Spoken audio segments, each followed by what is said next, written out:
Allez, bienvenue dans cette nouvelle vidéo. Dans cette vidéo, on se retrouve parce qu'on reçoit souvent une question qui est comment chiffrer les travaux pour bien réussir sa rénovation. Voilà, vous êtes très nombreux aujourd'hui à vouloir investir dans l'immobilier. Vous arrivez à trouver une affaire rentable sur le papier et dès lors où vous commencez à chiffrer un montant de travaux, vous vous rendez compte que finalement ça ne tient plus la route. La plupart d'entre vous prennent ce qu'on appelle le calcul à la louche, c'est-à-dire qu'ils vont dire bon bah il me faut à peu près 1000 € du mètre carré pour pouvoir refaire mon appartement parce que j'ai vu qu'il y avait un peu de plomberie, un peu d'électricité, un peu d'isolation, un peu de déco. Bon, j'estime que si je mets 1000 € au mètre carré, eh ben je vais y arriver. Alors effectivement, si vous prenez 1000 € au mètre carré, vous pouvez être dedans, ça peut arriver, vous pouvez voir juste. Par contre, souvent, vous pouvez aussi être complètement au-dessus. Et si vous avez un 30 mètres carrés à rénover en partie, mais on entend qu'électricité, plomberie et un peu de déco et que vous prenez 1000 € du mètre carré, vous allez vous retrouver avec 30 mètres carrés, 1000 € du mètre carré, 30 000 € de travaux. Et 30 000 € de travaux sur un 30 mètres carrés qui était vendu, je dis une bêtise, 70 000, eh ben 100 000 €, ça peut d'un seul coup faire en sorte que cette affaire ne soit plus rentable. Alors elle n'est plus rentable sur le papier, mais en fait en réalité elle l'est. C'est juste parce que comme vous ne savez pas chiffrer le montant des travaux, vous avez prévu plus large pour ne pas vous faire avoir, mais comme vous avez prévu plus large, bah, votre affaire elle est plus rentable.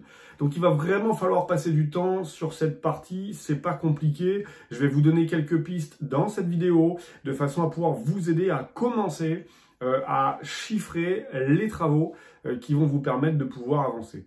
La première des choses, à chaque fois qu'on réalise avec Women Invest et moi-même une visite, c'est qu'on va prioriser nos travaux. Il faut faire une différence entre un acquéreur immobilier et un investisseur. En gros, c'est comme si vous investissiez pour votre résidence principale ou votre résidence secondaire, là où vous allez vivre le clair de votre temps, ou si vous faites un investissement. Quand vous faites un investissement immobilier, vous êtes marié avec votre immobilier. C'est-à-dire qu'il va vivre, il va vieillir au fur et à mesure du temps avec vous. Donc il y a des travaux que vous devez réaliser maintenant, hein, un mur bancal, une ouverture dans la pièce, une cuisine inexistante, c'est à faire. Mais il y a aussi des travaux que vous pourrez faire dans le temps. C'est-à-dire un toit avec une partie ardoise, une partie tuile. Tout est étanche, ça fonctionne bien, mais visuellement, c'est pas propre. Et vous voulez soit que des ardoises ou soit que des tuiles. Et ben ça, c'est quelque chose que vous allez pouvoir faire dans le temps. Idem, vous achetez un appartement ou un immeuble et la façade, elle n'est pas propre, elle est sale. Mais il n'y a pas d'eau qui rentre à l'intérieur, elle est complètement étanche. Et ben ce ravalement, vous allez pouvoir le faire dans 1 an, dans 5 ans, dans 10 ans. Mais il ne sera pas à faire de suite. Donc pas forcément à chiffrer de suite. Donc la première chose, c'est prioriser qu'est-ce qui est nécessaire et qu'est-ce qui sera à faire dans le temps. Parce que clairement, vous pouvez être en face d'une bonne affaire, mais si vous voulez tout refaire tout de suite, le montant des travaux total fait que ça ne va pas être rentable. Or, si vous l'achetez et que vous priorisez, vos locataires, vous payez chaque mois, vous allez faire un bénéfice.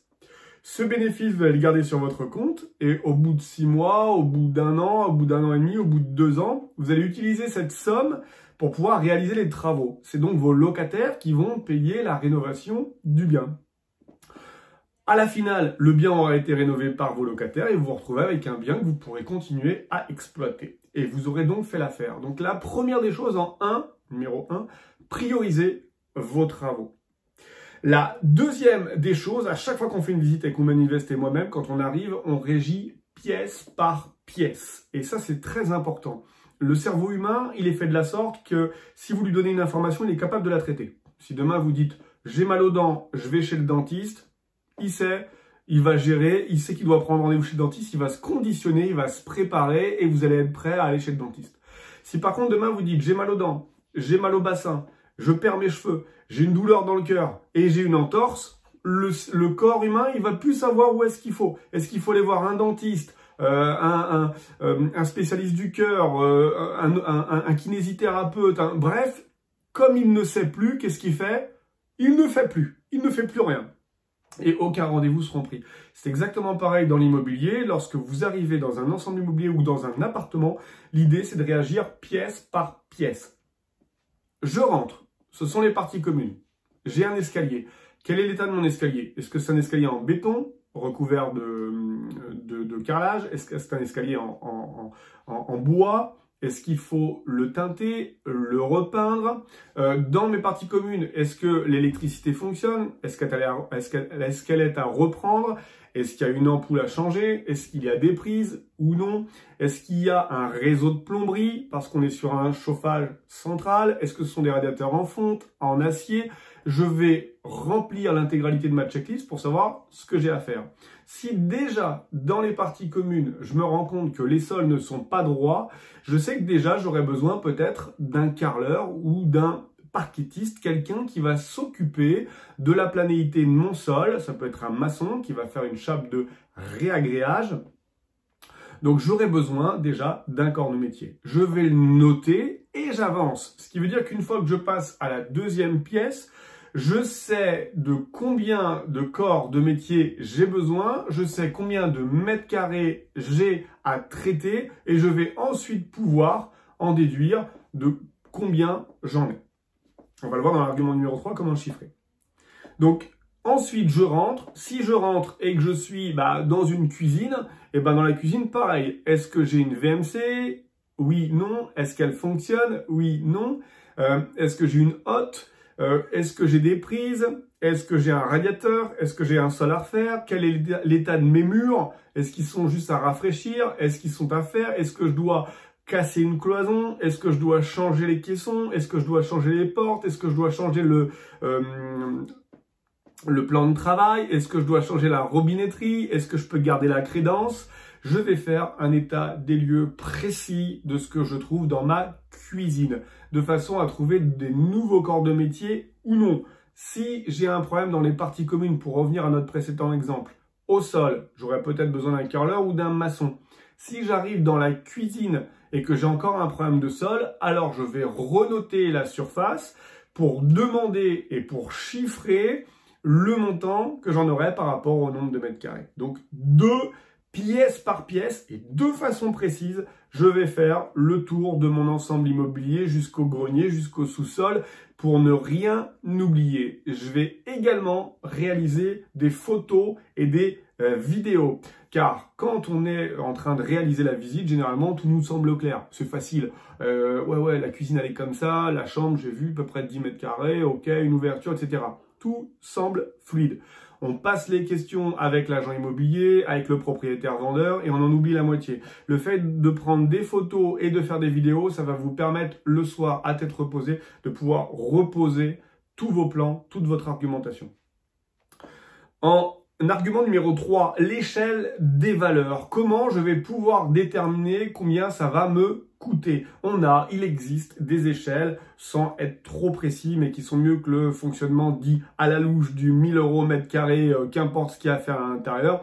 Si on parle que de décoration, imaginez que vous visitiez un appartement, les pièces sont dessinées, la cuisine elle existe, la salle de bain elle existe, et que vous avez besoin simplement de refaire les peintures, mettre des cadres et meubler le logement.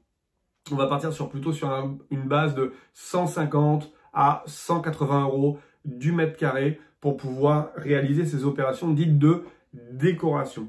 Si vous avez besoin de rajouter, donc refaire l'électricité du bien, on partira sur une base de 200 € du mètre carré pour refaire l'électricité de l'appartement. C'est la même base pour le plombier. Toutes les travaux de plomberie, généralement le devis de l'électricien, le devis du plombier, c'est pratiquement copie conforme. Si on en a pour 5 000 € sur un appartement en électricité, on peut imaginer qu'on va être entre 4 500 et 5 500 pour la plomberie. Donc 150 € pour la déco, 200 € pour l'électricité, plus 200 € pour la plomberie. Si on a besoin de refaire également des cloisons, le placo, les bandes, on va plutôt être sur un forfait à 750 €. J'entends décoration, électricité, plomberie, plaquage, isolation. On sera entre 700 et 750 € du mètre carré.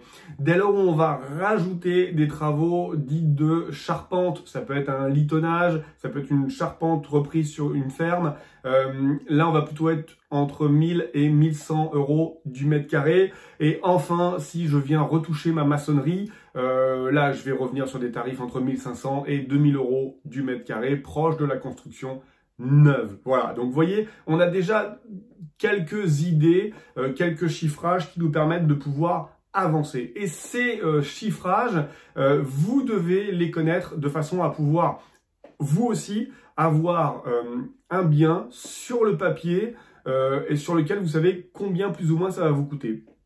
Si pour vous c'est compliqué de chiffrer les travaux, si vous pensez que vous n'y arriverez jamais, si vous pensez que ça vous empêche de faire des affaires, sachez qu'on organise avec Women Invest et moi-même le 24 avril à 20 h une conférence complètement gratuite et dédiée à la maîtrise des travaux.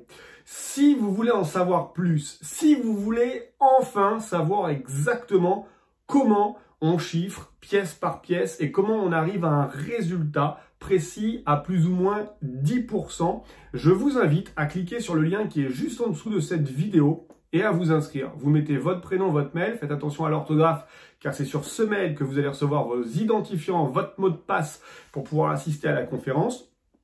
Si vous n'êtes pas disponible le 24 à 20 h et que vous laissez votre prénom et votre mail, vous recevrez le replay de la conférence et vous pourrez le consommer quand vous voulez, voir, le revoir, le revoir après une visite effectuée. Ce sera très complet. 1h30 de pur contenu. On aura également à l'intérieur un simulateur qui va vous permettre de pouvoir rentrer toutes vos données, mètres carrés, hauteur sous plafond et qui va vous chiffrer automatiquement le montant des travaux. Donc j'insiste, c'est important, chaque étape est importante dans l'immobilier, le dossier bancaire est important, la négociation est importante, la recherche de la bonne affaire est importante, les travaux sont un poste qui est également très important.